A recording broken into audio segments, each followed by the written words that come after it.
Are we feeling nostalgic yet? It is Ron Marz Girl and Ron Lee Silver Surf Man. This is issue 77. These are practically the comics that invented nostalgia. This one has Silver Surf Man and Ace of Spades and Karen Gillan. That is almost the review done there. There is so little that Ron Marz Girl will do in an issue. This is a 3-part story, and under another writer it would struggle to fill one issue. That is not suggesting for a minute Ron Marz Girl has written 3 issues. No, he's fucking written half an issue and dragged it out across 3 of the things. Like, it is unbelievable how little actually happens in most Ron Marz Girl Silver Surf Mans. Either Silver Surf Man has a dream again, or it is a thin story like this that is dragged out across issues. The plot is that Silver Surf Man has brought Ace of Spades to a space prison, because at this space prison is an inventor man who might be able to create a new containment suit for Ace of Spades. At the same time as they visit him, the space prison is receiving a new inmate. An unscheduled transfer for Karen Gillan.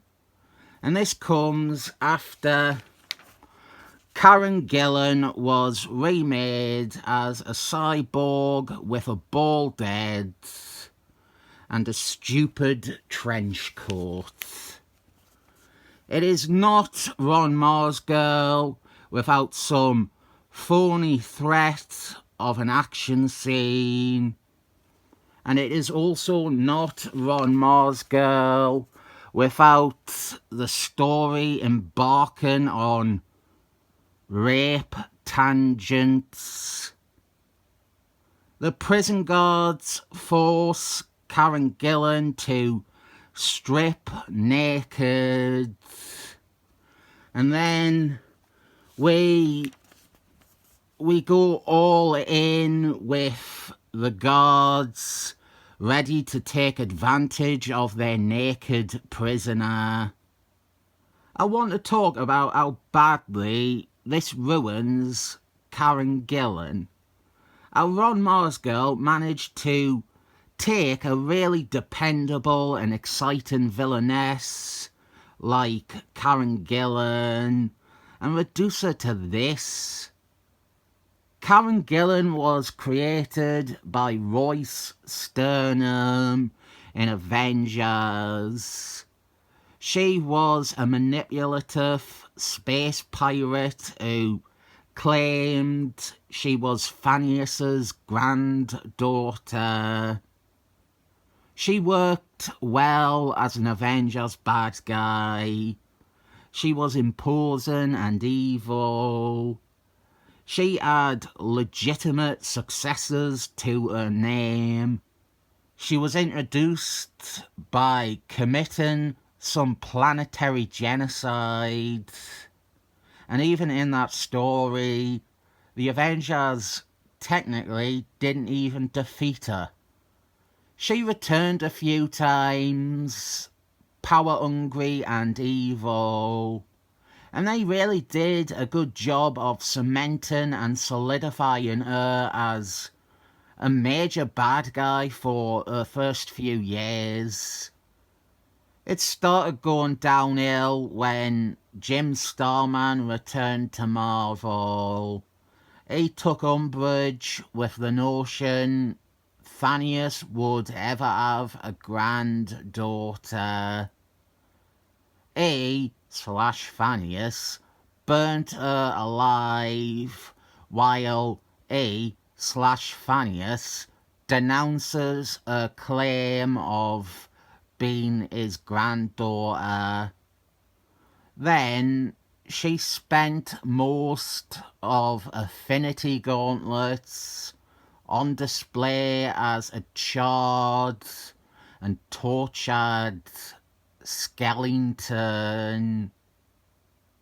The highlight being the final issues, where she managed to wrest the gauntlet from Phineas and became the new ultimate big bad that the heroes had to work with Phineas to defeat.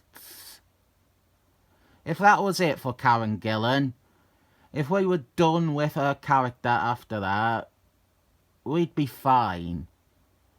Unfortunately, Ron Marsgill started writing her, and she was a brain-dead, drooling vegetable. He reveals her origin. She is evil because she was raped. She was raped a lot. And that is why she became evil. And then he thought to make her cool, to have her become a cyborg and shave her head and keep getting sex forced upon her. All the while reminding us every chance he gets that she is crazy and that she isn't Phineas's granddaughter. I used to think of, and I still think of, Ron Marsgill as a competent writer. I don't think to his comics and go, oh, they're crap. I usually think they're alright, but every time I sit down to read one, I am faced with the undeniable proof that actually he is stuck between uninterested and being horrible. Whenever a voice comes to the surface, it is his creepy and downright awful treatment of women. This has all been a ruse. Karen Gillan was never a prisoner. She was snuck in to enact a jailbreak of some of her prior crew. And in terms of plot, very basic plot, this is workable. It would be a good way to establish Karen Gillan again as this badass space pirate. But you're combining it with the nasty new design and the nasty rape shit. And don't forget, Silver Surfman and Ace of Spades are present for this plot. We get plenty of this in Ron Marsgill comics. Forced and pointless fighting. Silver Surfman and Ace of Spades here. And I reckon the reason we do always get this is because Ron Marsgill often writes scripts and so little happens in them that he is obligated to then go back and insert action scenes like this to meet an unspoken of quota. Subplot with Firestorm, and this is taking us to the reveal, the same reveal as in the last issue, that Korg lives. I still don't feel the need to explain Korg, but respect to Ron Lee and his art, which often does elevate Ron Marsgill's writing. What I want to talk about now is Karen Gillan. And you'll think that I'm becoming obsessed with her just because she has shaved her head like my beloved Moongarden. But more specifically, I want to talk about Ron Marsgill and how little I think Ron Marsgill cares about characters that he writes. It is shown best by characters he continues to write, but who are not main characters, characters like Karen Gillan, or Ace of Spades, or whoever. It leads us to a bigger point about Marvel Comics and their continuity being second fiddle to whatever a movie decides to say. In the Galactical Guardians movies, Karen Gillan is an adopted daughter of Thanius, similar to gonorrhea. I don't watch the movies because they are all shit, but this is something that Marvel have, probably down to iron people who only watch the movies, Marvel have converted into the character's history.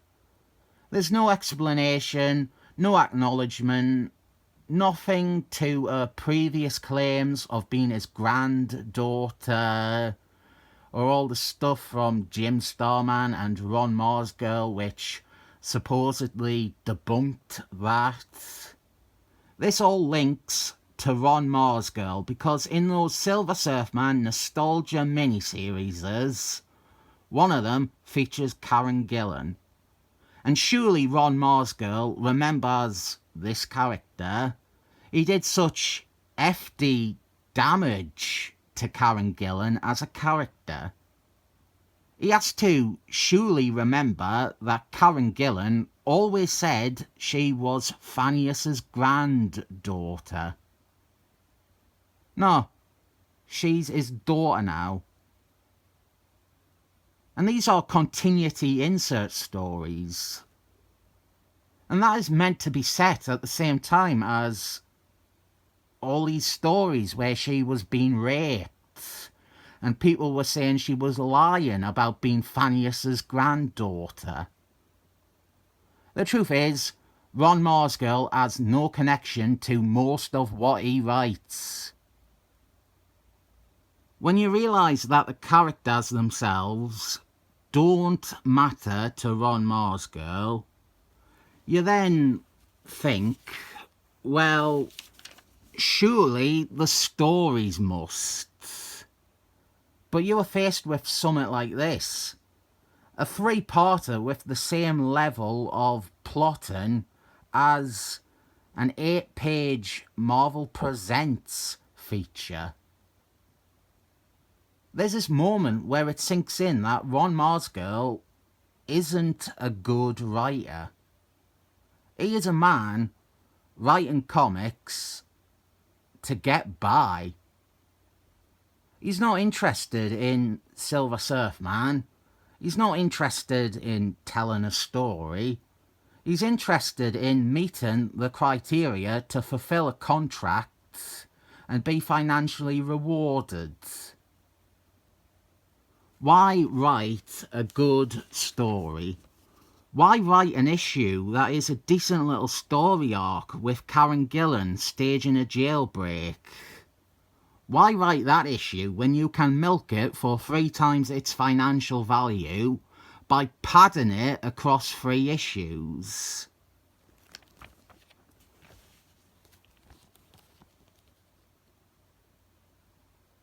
I don't know what else to say.